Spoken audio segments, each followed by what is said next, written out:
Uygami xo'jayin? Uylarga hayda.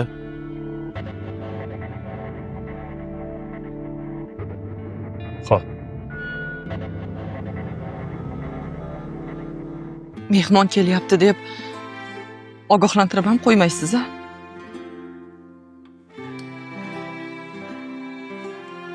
Doim shunaqa. Meni qarindoshlarim uyga kelay desa, dasturxonga qo'yishga 2 dona non topilmaydi.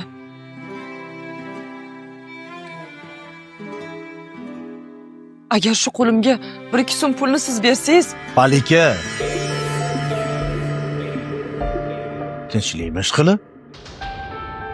Kelganimizdan buyon nuqulni olaysan? endi aka, Jim bo'l. Ana kelganim yoqmayaptimi yo eringni har kun shunaqa kutib olasanmi? Sal muomalangni to'g'rila. Bundoq madaniyatli bo'l. Keling oldiga borib o'rgan. Mehmon kelsa qanday kutib olish kerak? Erga qanday mehr berish kerak? Xudoga shukr. Ikkita o'g'il, bir qizimiz bor. Bir-birimizga mehrlimiz. Sen ham eringga sal mehrli bo'lganingda farzandli bo'larmiding? Ey!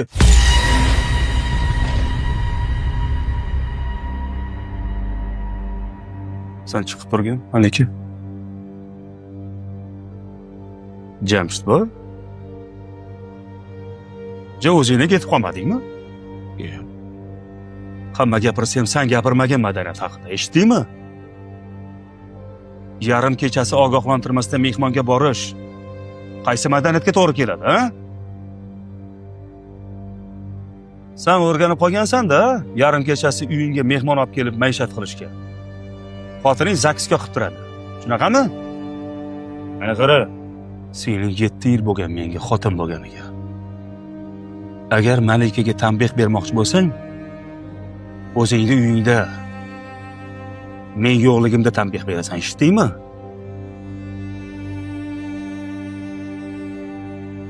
Agar xo'jayinima gapiraveraman desang, adashasan.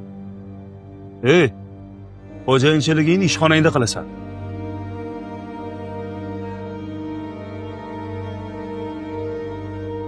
Endi hech qayerda qila olmaysan xo'jayinchilik.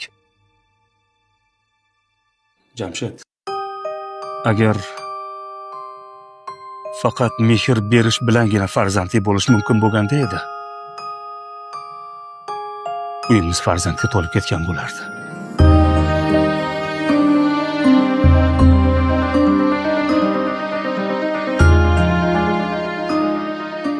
Ey Xudoyim, o'zingga shukr.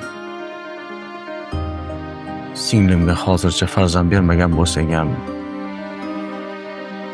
uni munosib himoya qiladigan umr yo'ldosh bergansan.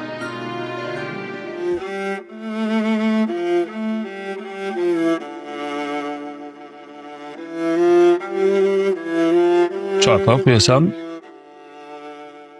ha, hozir.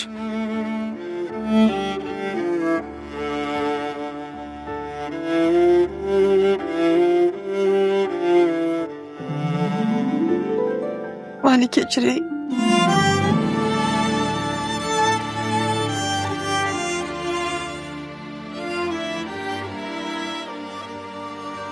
Bu-ku akang ekan. Seni hatto nohaq otangga ham xafa qildirib qo'ymayman.